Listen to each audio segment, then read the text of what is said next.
This is episode 593 of the Rio Grande Foundation's Tipping Point, New Mexico. I'm Paul Gessing. I'm president of the Rio Grande Foundation, New Mexico's free market think tank. You can find out more about the foundation at riograndefoundation.org. I am very pleased to be joined this week by Dennis Roch. He is a former state representative and current superintendent of the Logan Municipal Schools in Quay County, New Mexico. Welcome to Tipping Point, New Mexico, Dennis. Paul, thanks for having me. Really glad to be here. Yeah, well, I appreciate your coming on and talking about a few of the issues that we've been seeing both in the legislature and public education department.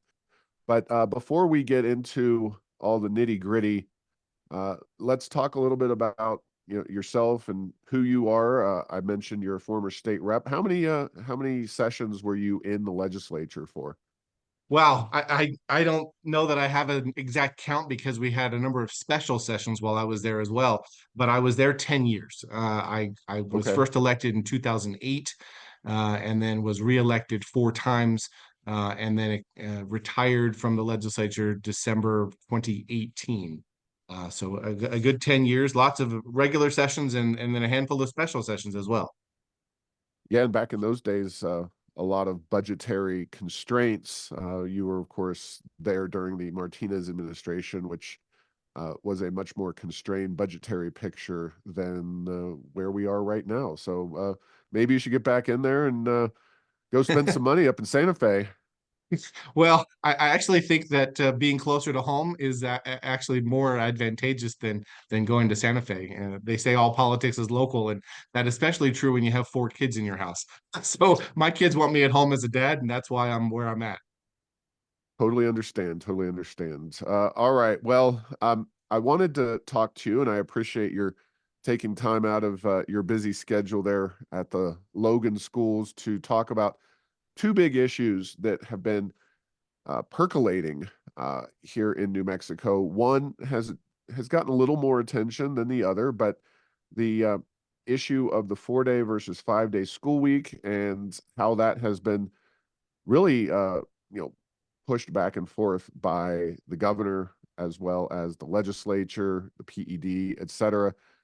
And then accreditation, which may seem a little bit in the weeds, but it's a very important part of I think what you and a lot of people in the private, in the charter school, and of course in the public school community are dealing with. So yeah, let's dive in with the 4-day versus 5-day school week. Now you are Logan schools. Why don't you share a little bit about your district, because it's obviously dwarfed by APS, and it's out there in the eastern part of our state. So I don't know if you guys have the 4-day week or how that works with your schools. Some of them maybe. Talk a little bit about that whole situation, though. Certainly. So Logan Schools, we have about 300 students that we serve pre-K through 12. We are on a 4-day week and have been for about 30 years. And I'll just give you some quick indications. As a 4-day school week, that doesn't mean that we're going the same regular number of hours that a school, say in Albuquerque or Santa Fe goes. Well, we start at 7:45 and we go until 4 o'clock every afternoon. And that's including for 6-year-old, 5-year-olds in kindergarten. And then some of them in our rural communities travel quite a distance to get to school. We have some bus routes that run an hour or more each direction. And so you imagine a kindergartner or a first grader getting on the bus at 6 a.m. or 6:30 to be here by 7:45, then getting out of school at 4 and not getting home until 5. That's a long day. But we've done that intentionally so that families and the community have opportunities to pursue things on Fridays, whether it's economic opportunities on a farm or a ranch, whether it's traveling like we have to do to go get specialized medical care. There's no dentists that live that live in Logan. A lot of students and families travel for doctor's appointments, dental appointments, just to do shopping at a major hub. We've got to drive 90 miles to the nearest Walmart. There's not a single traffic light in our town. So that may give you a flavor of how rural and how remote we are. But I will say this, even with a 4-day week, Logan High School enjoys a 97% graduation rate. Students who enter as freshmen 4 years later, 97% of them are graduating on time. And so it's a head scratcher to me that the PED, directed by this governor, would come in and say, we got to fix that situation. Well, if something's not broke, you don't fix it. And I actually called the Secretary of Ed when the first rule proposal dropped. And I asked him, I said, what do you think that adding 33 more days of school at Logan is going to move our graduation rate from 97 to 100? Do you think so? I think it's actually going to go backwards as parents and families say, never mind, I'm not doing this. My kid's going to get their GED, or we're going to leave the state and go somewhere else for other options. And so I'm confused. I think there's a lot of folks in New Mexico confused about what the real rationale for this change is. Yeah, now I don't know how involved you have been every step of the way, but correct me if I'm wrong. So back in December, before the legislative session, there was a PED notice of rulemaking relating to the 4-day school week. That drew opposition from superintendents and folks from rural districts, even the teachers unions, which I can probably count on now one finger the number of things that we've agreed with the teachers unions on. But this is it. So there's that group as well. A lot of people work to prevent this this imposition back in December. Things got kind of postponed. Then there was the legislative session in which there was an amendment on the floor to specifically reject the 5-day mandated school week versus the 4 by Representative Gail Armstrong. Bipartisan support for that. Passed along to the governor, vetoed it. Am I missing anything? Is this the basic? I guess we should start with the legislation last year that required specific numbers of hours. So just kind of talk about the development of this issue as you've seen it from Logan. Well, I think there's actually a much longer history even than just last year. Yes, House Bill 130 passed last year that increased the number of instructional hours required for every school in New Mexico, up from 1,080 hours up to 1,140 hours. And that just passed last year. But if you go back all the way back to 2009, the legislature had considered a requirement to go to 180 days versus hours. And they enacted that in 2009, 180 days. But then in 2011, right away, like 2 years later, realized that was a problem. We can't have a one-size-fits-all approach. Different communities have different needs. That's why we elect local school boards to make those decisions, to be responsive to the needs of their communities. And so in 2011, there was a bill enacted that expressly repealed the 180-day requirement. And it returned to an hour requirement. And then that hour requirement was in place for a number of years until just last year when it was slightly increased. Now, there are some organizations putting out lists on the internet, on Facebook about, well, this school only goes 145 days and this school only goes 150 days. I think that's missing the point. My response to those kinds of posts is this: how many districts are complying with the statutory requirement that schools go 1,140 hours? You know how many there are? 100% of them. All of the schools in New Mexico are complying with that statutory requirement. But PED appears to believe that that's not good enough, that we've got to exercise more control over local communities, and they're pushing down a requirement of 180 days. Now, it's not true that it's necessarily a 4-day versus 5-day. Initially, the proposal in December, Paul, did say 4 days would no longer be allowed. Now, the PED was very careful to come back. They recognized that there were some pieces of statute that authorized 4-day weeks, and their rule was going to run afoul of that statute. So they changed their proposal. They just came out with it a couple of weeks ago. And what they said was, oh, you can do 4 days now, but you still have to meet the 180-day requirement. It's the 180-day requirement that is really the sticking point. Because if I do a true 4-day week for Logan on 180 days, we've got to be in school 45 of the 52 weeks of a year, 7 weeks off. And that includes Christmas break, that includes perhaps Thanksgiving, maybe a spring break. We're essentially in school the rest of the year. And it's virtually impossible. So they've said, well, yeah, we'll allow it, but they've made it so hard to ever achieve that no one's going to pursue that option. Now, you mentioned that the teachers' unions are also opposed to this rule. It's not necessarily because of the number of days rule, but there's another provision in last year's statute that is impacted by this rule. Last year's statute, House Bill 130, said not only do we go to 1140 hours, but it gave schools the ability to schedule a portion of those hours as professional learning time, whether it's teachers collaborating with one another, planning together, learning how to interpret student data to then inform instruction in the next year or the next week, whatever it is. All of that time, some of that had been able to be embedded within an instructional hour because improving quality makes learning better. And actually, what we've been saying as superintendents for years is more isn't better, better is better. We want to improve quality, not just quantity. Well, this proposal says, even though the law says it can be embedded, this new draft regulation says, oh no, all professional development has to be outside of the normal school day. It has to be before school or after school or on a day other than student instruction, which then the teachers union say, what's going to happen there is it's going to add length to the contract. And this was never what was intended by the legislature. So there's lots of questions around whether this rule lines up with legislative intent. And we have a lot of evidence to show that it does not.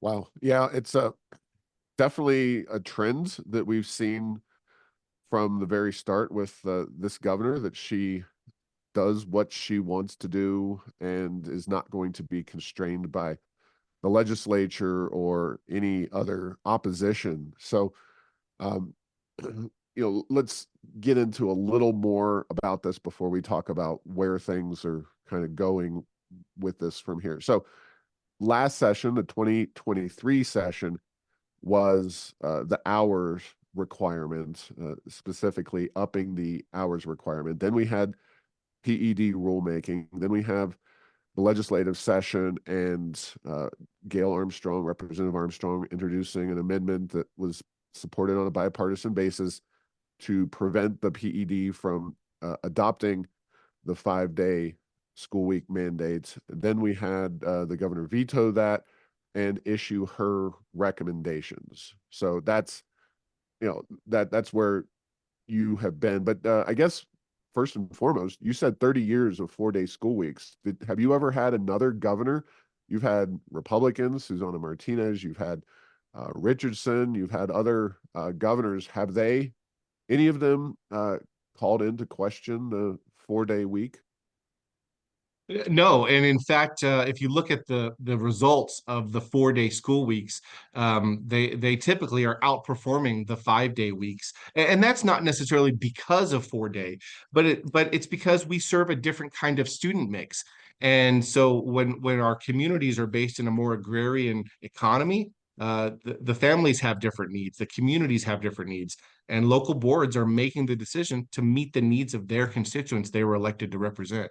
And so, no governor has said, we're going to do a one size fits all. We're going to push down from the state, how everyone has to do things.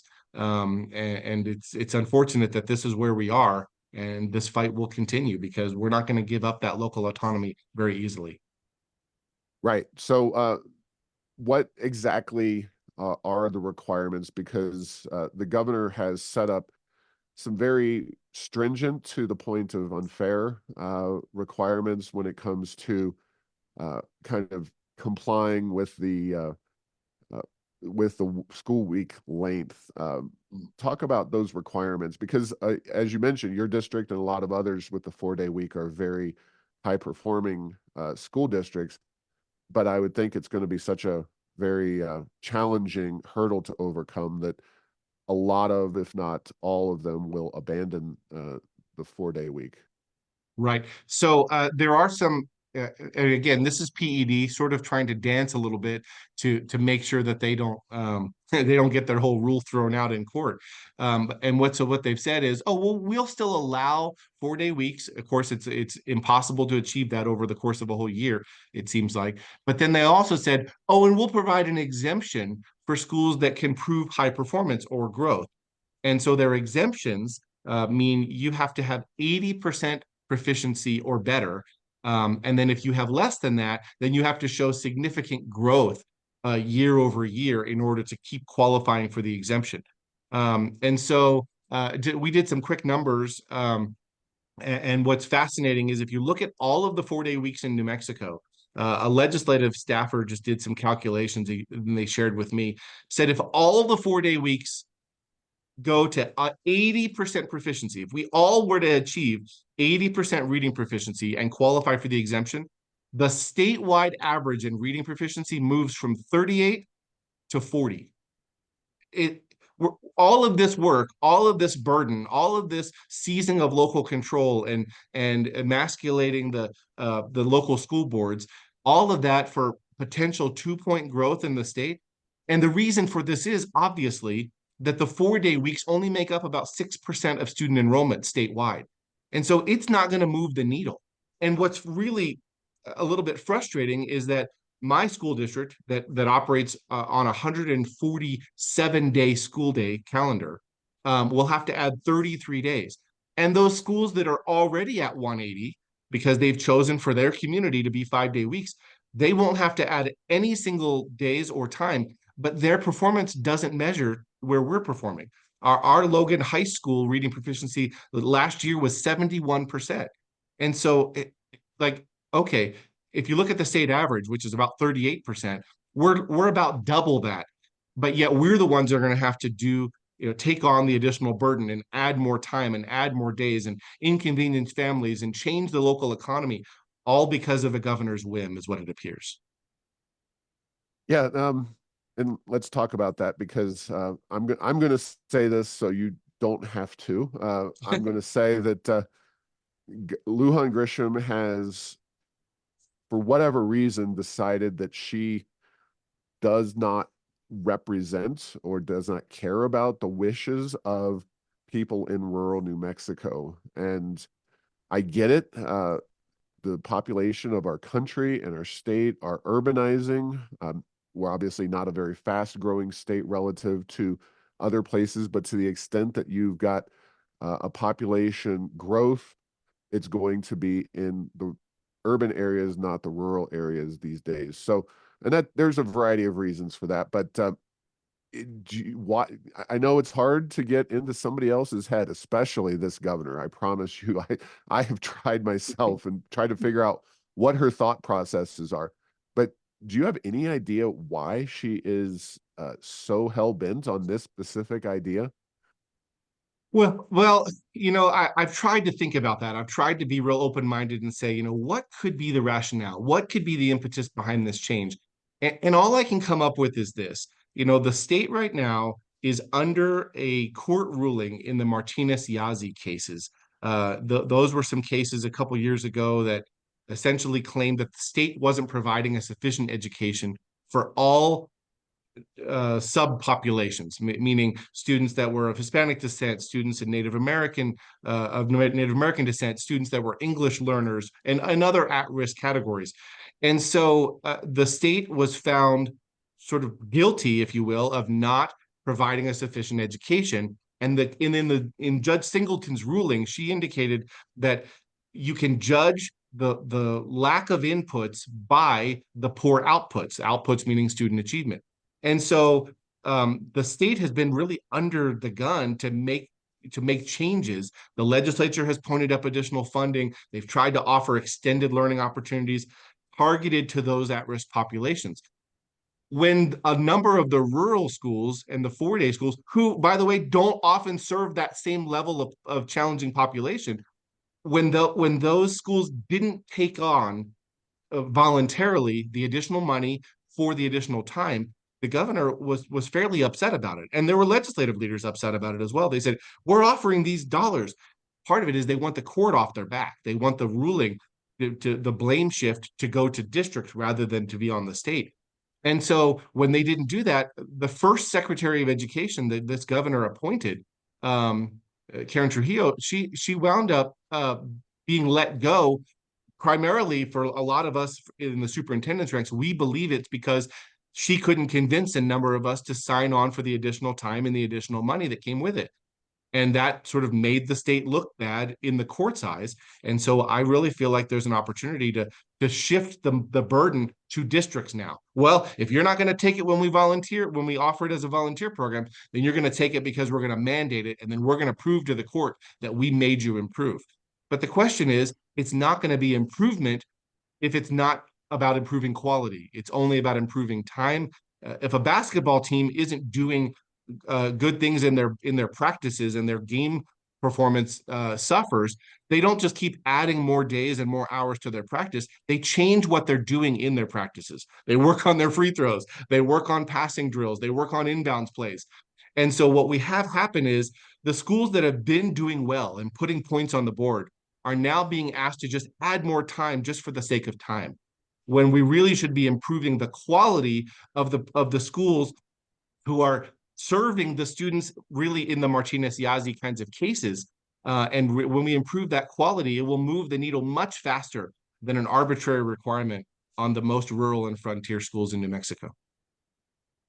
And just so folks are fully aware of what the Yazi case was about, that was another, that was a court case during the Martinez administration, which was brought forth by some Native American, what I guess, I'm sure it was special interest group, some kind of nonprofit legal organization. Not that we work with nonprofit legal organizations all the time, but I'm sure that they did not hire the attorneys themselves. And they basically declared New Mexico's public education system to be quote unquote inadequate. And that how that's been interpreted, because the judge ultimately really just gave carte blanche to anybody in charge to do whatever they wanted to justify based on the so-called inadequacy. But anything to kind of add or share about that is, we really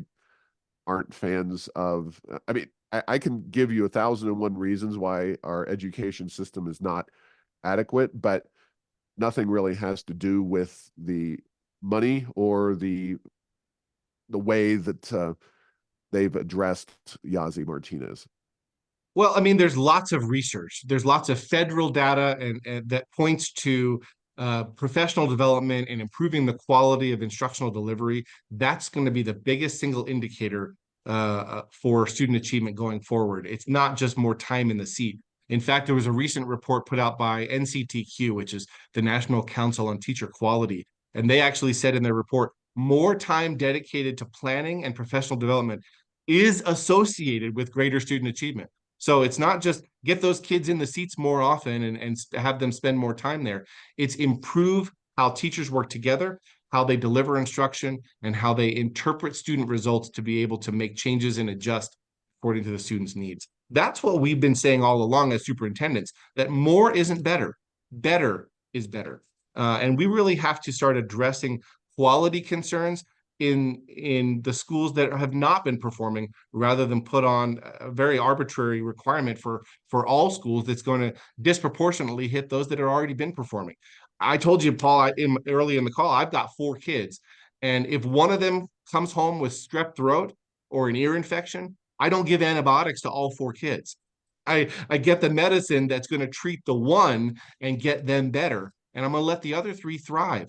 And as a state, we know where some of the challenges are. We know where the improvement is most needed.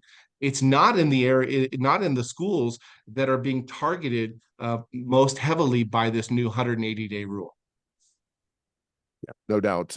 So let's talk about local control. You mentioned that concept, and one of the unique features of New Mexico is its statewide funding formula, and the different ways in which the state, PED, the governor, and the school boards and local districts interact? Because New Mexico is a heavily state-funded education system where the money tends to flow through the state. That's not always the case in other states where they have property taxes and whatnot. But where does the governor's power or the PED's power begin and yours and the local school boards end, and how describe that relationship? Hmm. Well, that's a landmine of a question. Um, so I want to talk briefly about the funding formula that you alluded to.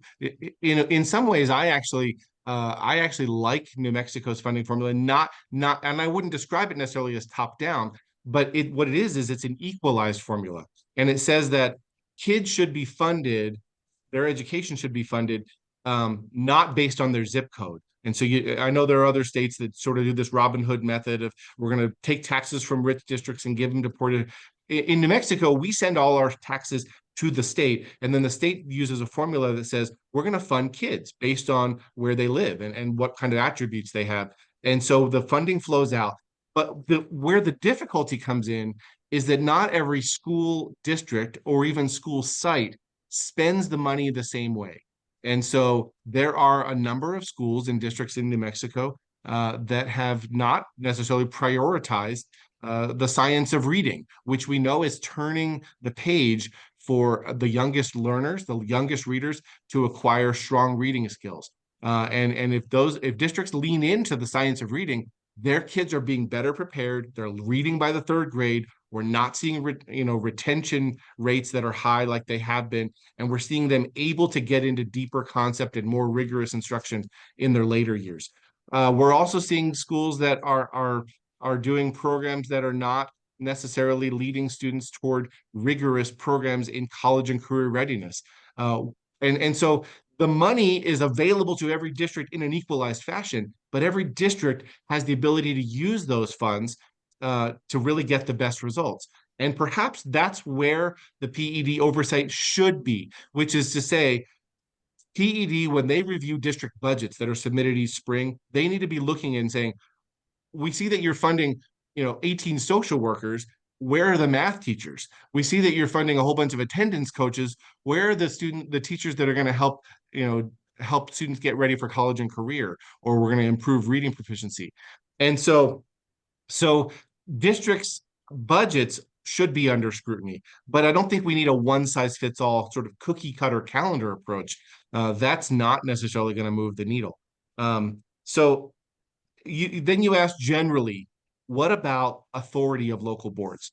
Well, in the statute, local school boards have several key things that they're supposed to do. They hire a superintendent and evaluate that superintendent.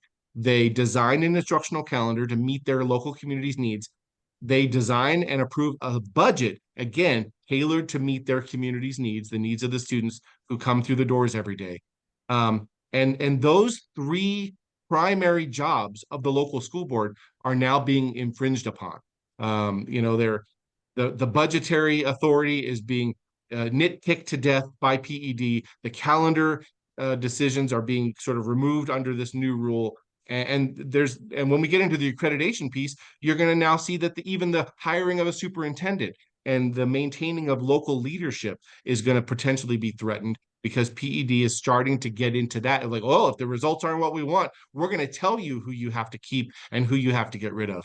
That's not the way local school boards were designed in statute. It's not how the history of education in New Mexico was set up and should be maintained. So maybe that those are all good answers and very detailed and important information.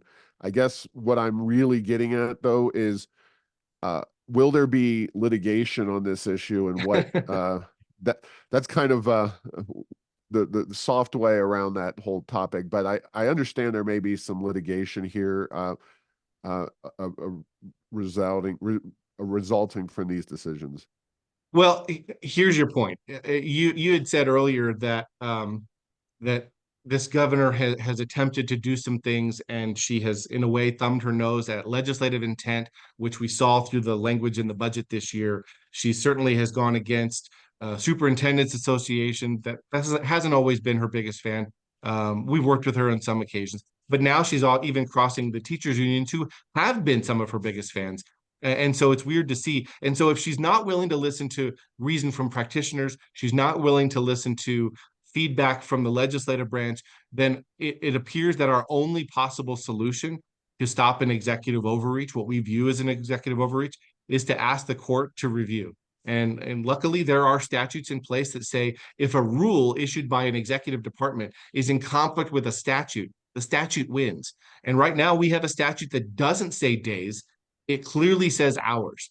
And hours is the requirement for calendars. And all, as I mentioned at the outset, all 89 of our 89 districts, plus every charter school, is complying with the hourly requirements in statute. If we weren't, our budgets wouldn't have been approved. Our calendars wouldn't have been approved for the current school year.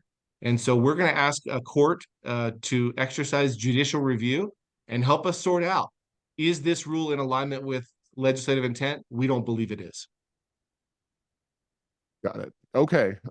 There was another topic that I wanted to discuss with you, and that involves accreditation. And the reason that I've titled this this show "Power Grab" is because these are ways that this governor has decided to really take over aspects of education that, as you mentioned before, really previous governors of both parties had not done, certainly not so aggressively. So what is accreditation as it pertains to, in your case, a traditional public school? And what does accreditation mean for charter schools and private schools? What is this process, and what is the governor and the PED doing relating to that? Got it. Well, accreditation is a very common practice. Higher education institutions are accredited, and before you take your money, your family's tuition money to a college to pursue an education there, you want to make sure that that program meets some basic requirements. You want to make sure that it's not a fly-by-night, somebody started it on the internet, and it doesn't really have any legal backing. And so accreditation is very common at the higher ed institutions. In the K-12 world, accreditation has somewhat been kind of perfunctory. It basically is, as long as a school is providing these kinds of programs, they have a lunch program, they have a transportation program, they're meeting the needs of students who come to enroll, they live in that community. It hasn't been a lot of tight scrutiny, nor has it really ever been tied to super high achievement numbers. And if you don't achieve those numbers, then you're at risk of losing your accreditation. It's more about the minimum requirements for your program, not the end result of your program. And I hope that helps. Real quick, these organizations doing the accreditation are generally some kind of private or maybe a nonprofit actor that sets the basic standards and makes sure that essentially the schools are achieving those minimum standards, right? Yeah, in higher ed, that's probably the case. I'm familiar with sort of the North Central accreditation body. They do accredit colleges throughout our area. So in higher ed, that's usually the case. In public ed, especially in New Mexico, the PED, or used to be the State Department of Ed under the old state board prior to 2003, was really the accrediting body. But again, accreditation was not set as like a bar that you got to get over, but it was more of a minimum set of requirements that you got to meet to be considered a public school in good standing. And so I'm gonna in a way I'm gonna defend the department a little bit on this accreditation rule. They have statutory authority to establish accreditation procedures. 2222 paragraph F talks about the department can assess and evaluate public schools for accreditation purposes to determine the adequacy of student performance, gain in standards, subject matter. So they have authority to do that. What's difficult now with this new rule is they are sort of widening the net, if you will. They're broadening the different areas that they're going to look into, to the point of they're looking at STARS data, student enrollment data, that has been made problematic by the PED's change in their data collection system. We have We have data that we submitted back in December that PED can't verify is accurate because they've changed their whole platform. So they're going to use this data to make accreditation decisions when the data is not trustworthy. They're going to start using things like safety plans and attendance data and specific expenditures on certain programs and certain kinds of kids. They're going to tie dollars to individual students. So in the past, remember I've indicated equalized funding, districts got a chance to receive that funding, design a program that really worked for their kids. Now they're going to say, oh no, if this kid over here, little Johnny, generated dollars because he was an English learner or generated dollars because he was on an IEP and he was in special education, then the district now has to show they spent that exact dollar on that kid or on programming that's going to benefit that kid. It's very heavy-handed in their approach. It's not a set of minimum requirements anymore. It's now much more about dictating the details. So a couple questions. First, what do you believe the differences are? And I don't know how much you know about them, but between, a charter school's accreditation process, a private school's accreditation process, how much light can you shed on those differences? What are the differences between those? Well, charter schools in New Mexico are public schools, and there's always a misconception among folks of like, well, they're not really public. Yes, they are. They're funded through the SEG. They're higher licensed staff. There's requirements to meet the public school code. So charter schools and public schools are accredited in much the same way.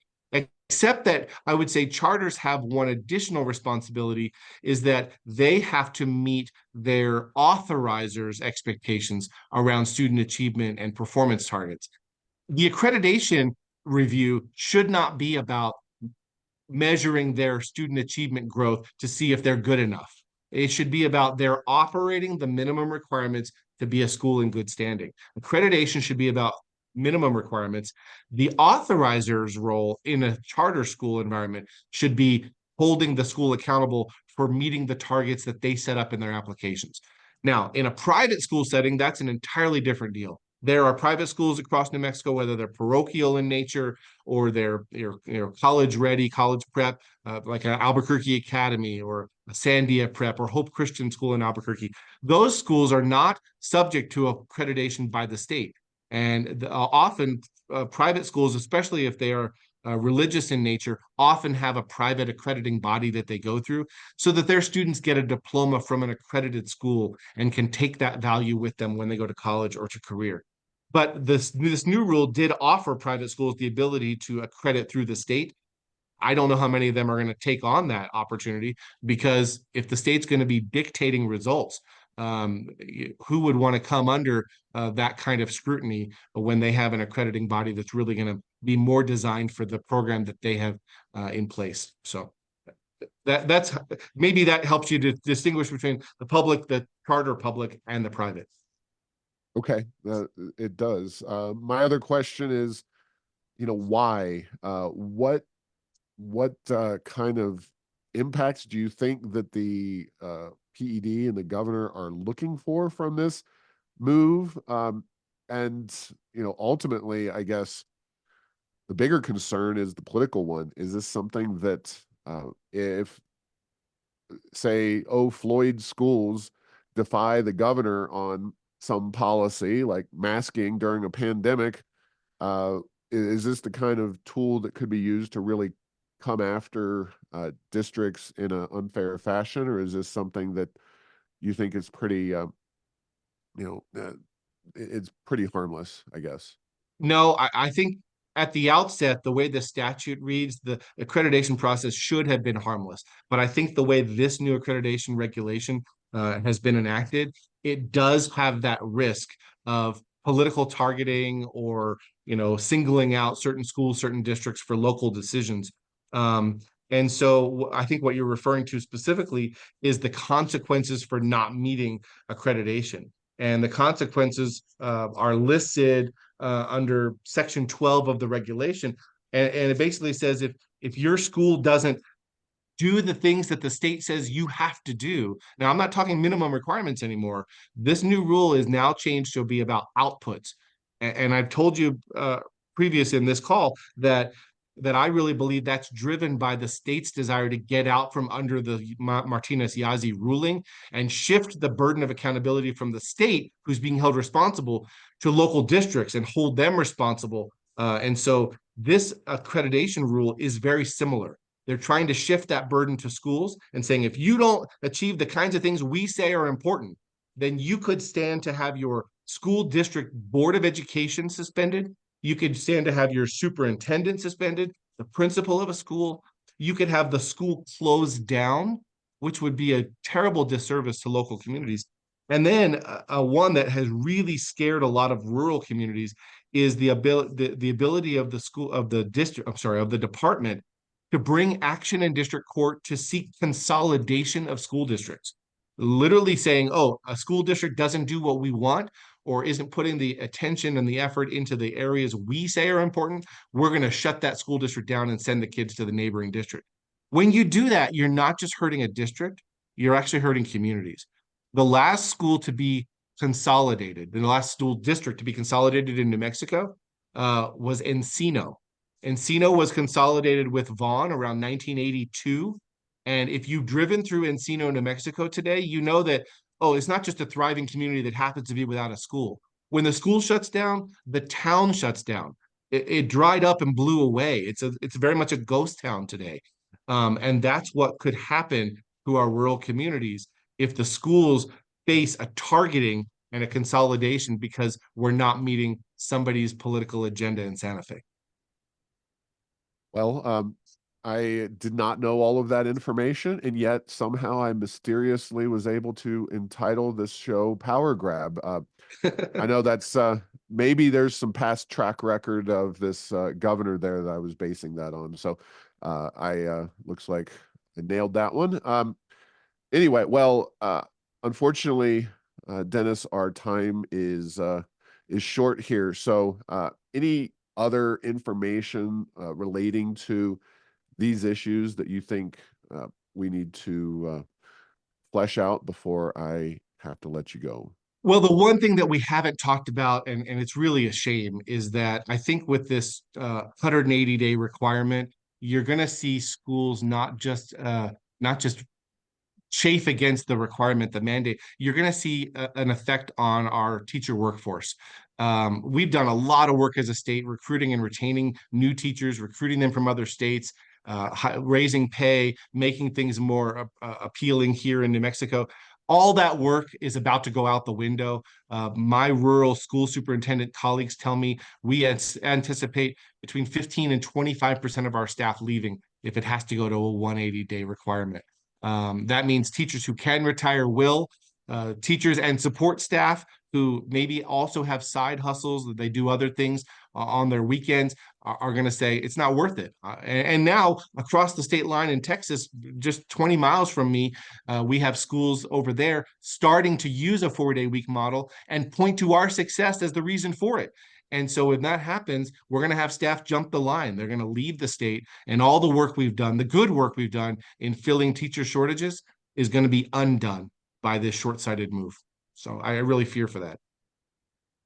All right. Well, thank you so much for coming on and explaining some of these issues. The 4-day versus 5-day week was something that we've really engaged on and strongly support local control regarding that issue. And it's a pretty straightforward issue, especially if you've ever spent time in rural New Mexico, which apparently our governor has not. But the accreditation thing, obviously a little more complicated and nuanced, but equally threatening to the kind of independence and very existence of some of these local school districts, charter schools, and private institutions. So appreciate your time, and we'll leave it there. Thanks for listening to this week's episode. Find all episodes at tippingpointsnm.com or at the Rio Grande Foundation's YouTube channel. Subscribe to the show at Apple, Stitcher, or tell Google Home to play Tipping Point New Mexico. Thanks to Path 3 Marketing for producing this show.